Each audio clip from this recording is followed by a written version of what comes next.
नमस्कार साथियों, मैं मुकेश कर्माकर आप सभी का हार्दिक स्वागत करता हूं मेरे यूट्यूब चैनल जिसका नाम है सीज एग्जाम साथी में।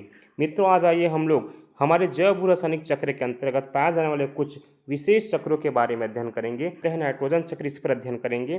तो आप सभी को बताना चाहूँगा कि हमारे नाइट्रोजन की जो मात्रा है पृथ्वी में, वह सबसे ज़्यादा पाई जाती है, अर्थात 78% मात्रा वायुमंडल में इसकी होती है। आइए इसके कुछ विशेष अध्ययन कर लिया जाता है, कर लेते हैं इसके तथ्यों पर। पौधे नाइट्रोजन को मृदा से ही नाइट्रेट के रूप में अपनी जड़ों द्वारा अवशोषित करते हैं। मतलब जो पौधे होते हैं वो डायरेक्ट नाइट्रोजन ग्रहण नहीं करते, बल्कि वो मृदा में जो नाइट्रेट के रूप में उपलब्ध नाइट्रोजन है उसको अवशोषित करते हैं।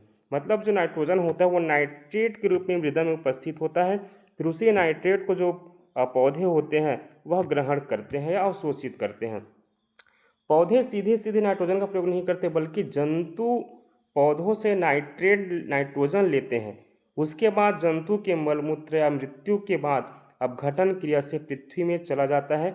इसे ही पौधे नाइट्रेट के रूप में ग्रहण कर डायरेक्ट वायुमंडल से या मृदा से नाइट्रोजन ग्रहण नहीं करते, बल्कि जो भी जंतु पौधों को खा करके, पौधों को ग्रहण करके जब मलमूत्र का त्याग करते हैं, तो जब उस मलमूत्र का अपघटन होता है, वह सड़ता है, तब या फिर जंतु जब मृत्यु को प्राप्त होता है और सड़ता है, तो उसमें जो भी नाइट्रोजन पाया जाता है वह मृदा में अवशोषित होता है। फिर उसी नाइट्रोजन को, उसी नाइट्रेट को पौधे जो होते हैं नाइट्रोजन के रूप में ग्रहण करते हैं।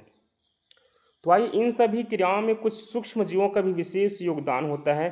जैसे कि यहाँ पे राइजोबियम, जिसे हम एजेक्टोबैक्टर भी कहते हैं, इस सूक्ष्म जीव का भी विशेष महत्व होता है। इसका काम यह होता है कि यह नाइट्रोजन को अमोनिया में बदलता है। अर्थात जो नाइट्रोजन प्रकृति से इनको प्राप्त होता है, उस नाइट्रोजन को अमोनिया में बदलता है। और जो नाइट्रोबैक्टर जीवाणु होता है, यह अमोनिया को नाइट्राइड या नाइट्रेट में बदलता है।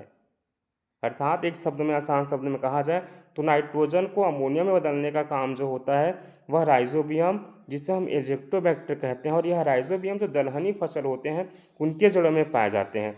जैसे सोयाबीन के फसल हो गया, चना का पौधा का जड़ हो गए, इस प्रकार के दलहनी फसलों के जड़ों में राइजोबियम पाए जाते हैं। नाइट्रोबैक्टर जीवाणु, इसका विशेष काम यह होता है कि यह अमोनिया को नाइट्राइड या नाइट्रेट में बदलता है। अर्थात जिस नाइट्रोजन को एजेक्टोबैक्टर ने अमोनिया बना दिया था, उस अमोनिया को नाइट्रोबैक्टर जीवाणु नाइट्राइड या नाइट्रेट के रूप में बदलता है।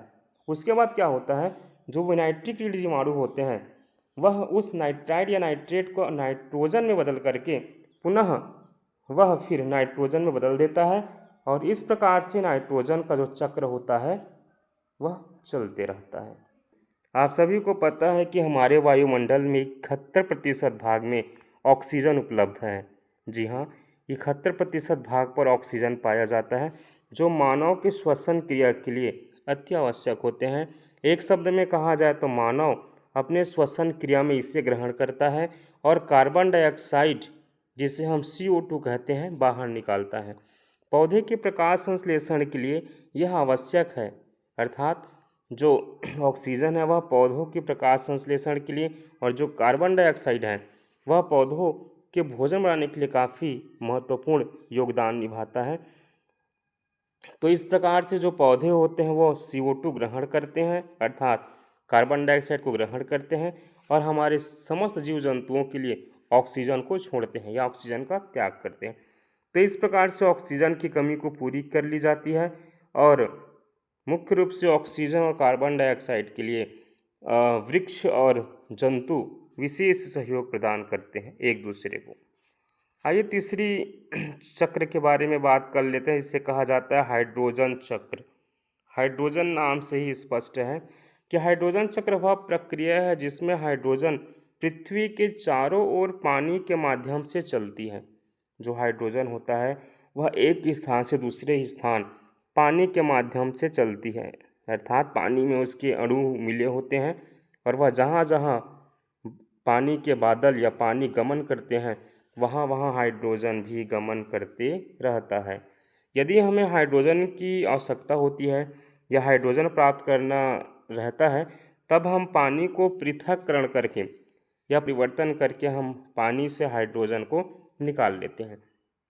कार्बन चक्र, प्रकृति में कार्बन की जो मात्रा है वह 0.03% है। एक शब्द में कहा जाए तो हमारे प्रकृति में कार्बन 0.03% उपलब्ध है। वायुमंडल से पौधे कार्बन ग्रहण करते हैं। जो हमारे वायुमंडल है, प्रकृति है, इन सभी चीज़ों से जो पौधे हैं वह कार्बन ग्रहण करते हैं। तो इस प्रकार से हमने यह जान लिया कि मुख्य मुख्य जो हमारे चक्र हैं, जैसे कि नाइट्रोजन चक्र है, ऑक्सीजन चक्र है, ऑक्सीजन की मात्रा है, साथ में हाइड्रोजन है, कार्बन चक्र है, यह हमारे आने वाली परीक्षाओं के लिए काफ़ी महत्वपूर्ण है। आशा करता हूँ कि यह हमारा वीडियो का आपको पसंद आया होगा और आपसे निवेदन कि आप इस चैनल को सब्सक्राइब कीजिए, लाइक कीजिए और अपने मित्रों तक शेयर कीजिए, क्योंकि हम जितने भी हमारे शिक्षक भर्ती संबंधित अध्ययन है इस चैनल पे कराया जाएगा। तो एक बार पुनः आप सबों का धन्यवाद। मैं मुकेश कर्माकर एक बार पुनः आप सबों का हार्दिक हार्दिक स्वागत करता हूँ, धन्यवाद करता हूँ।